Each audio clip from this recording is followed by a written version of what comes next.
Hi, welcome back to PMC Knives and Tools. Just a quick one today. We are looking at the Gerber Tri Tip. Now, this is one that I bought myself as a little treat a few months ago. It was on sale. I had looked at it numerous times over the past few years and always hummed and hawed about whether I should buy it or not, and eventually pulled the plug. Took the plunge, pulled the plug, took the shot, whatever you want to call it, a few months ago when it was on sale at knivesandtools.co.uk, I think, from memory, and it was about the 37-ish pounds, 27-ish pounds, call it £30, that sort of range. Can't remember the exact amount.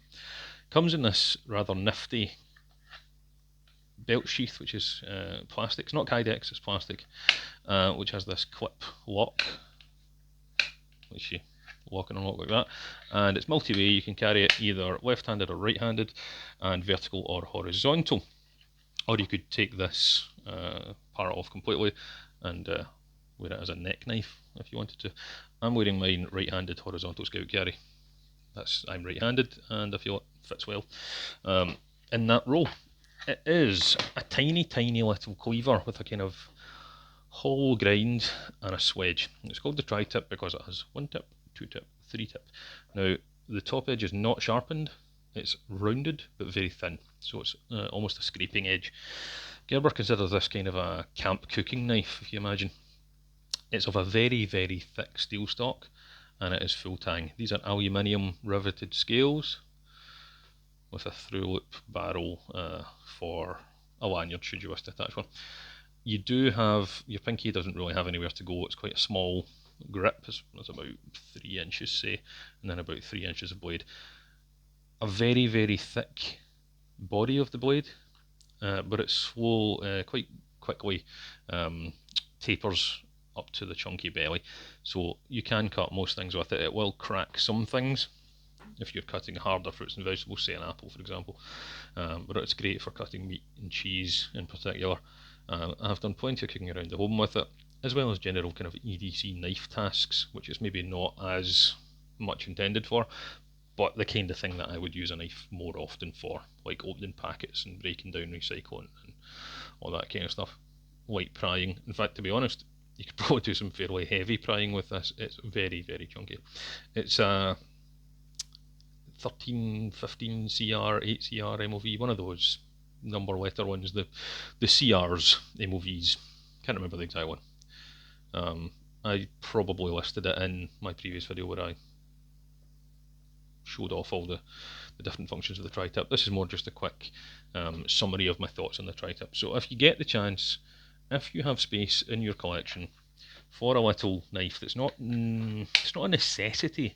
I don't think anybody needs a mini cleaver or mini camp cooking knife, but it's very much a want. It's sort of a novelty, but it's also really useful, really well built, very heavy and sturdy in the hand, great quality, good, good job Gerber. They don't always get it right. They have some notoriously crap quality control and notoriously bad stuff in their past since they were bought over and merged and did the whole Bear Grylls shit. A lot of their foreign output can be really poor, and a lot of their US output can be middling quality and overly priced. But this one, I have to say, does a good job.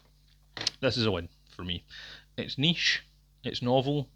I don't think everyone needs it. In terms of a pocket knife, if you're going to call it a need at all, then you probably need like a Swiss Army knife, and that's all you need ever. And that's if you're calling it a need. So it's not it's not an essential, but it's a cool novel tool. If you want a little fixed blade camping knife that's not going to be your main camping knife, it's going to be a secondary camping knife. You could batten wood with it, by the way. You absolutely could. I haven't, and I really wanted to before this video, but I just didn't get round to it. Life's been busy lately. But you absolutely 100% could batten wood with this thing. It's thick, it's stout, it has a tapered, a flared design where it loses material up to the chunky belly of the blade on the face. It would split logs. I have no doubt about that one's 100%. I haven't done it. I really wish I had done it, but I'm going to put myself out there on the line, and I know you're going to shred me in the comments, but I'm going to say that this would do the wood splitting battering tasks. Prove me wrong. I know you love to, but I'm going to say it. So there you go. It's not perfect, and it's not essential, but it's cool, it's novel, and I really enjoy it. The Gerber Tri Tip. Take care, guys. Stay safe, stay sharp.